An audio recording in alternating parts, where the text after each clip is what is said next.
बिस्मिल्लाहिर्रहमानिर्रहीम। अस्सलाम वालेकुम। कैसे हैं आप सब? उम्मीद है सब खैरियत से होंगे। आज के टोटके अपने बच्चों की हड्डियों को मजबूत करने और कद को तेज़ी से बढ़ाने के लिए और जिस्म की कमज़ोरी और लागरी को दूर करने के लिए ये एक बेहतरीन टॉनिक है। और शाफी फुल मखाने 100 ग्राम लेने हैं। आटा, चावल का आटा 100 ग्राम लेना है। मूसली सफ़ेद 20 ग्राम, अखरोट 20 ग्राम, बादाम 20 ग्राम लेने। अब इनको बनाने का तरीका है। फुल मखाना को 2 खाने के बड़े चम्मच इनको 2 बड़े चम्मच देसी घी में 5 मिनट तक भून लें। भून कर उतार लें।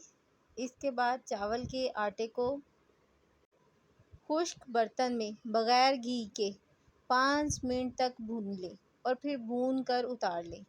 बादाम, अखरोट और मूसली सफ़ेद इन तीनों को अलग अलग से ग्राइंड करके बर्तन में रख दें। इसके बाद इन तमाम चीज़ों को एक साथ ग्राइंड करके पीस लें और पीसने के बाद खुश्क जार में महफूज कर लें। एयर टाइट जार में चीनी बवक्ते इस्तेमाल, जब आप इसे इस्तेमाल करें तब चीनी डाल लें। तरीके इस्तेमाल: रोज़ाना नाश्ते के बाद 1 खाने का चम्मच 1 गिलास दूध में हल करके इस्तेमाल करें। इससे तमाम मसाइल हल हो जाएंगे, हड्डियों के भी हों चाहे हाइट के भी हों। अगर मेरी टिप्स आपको अच्छी लगें तो प्लीज़ मेरे चैनल को सब्सक्राइब करें। अल्लाह हाफ़िज़।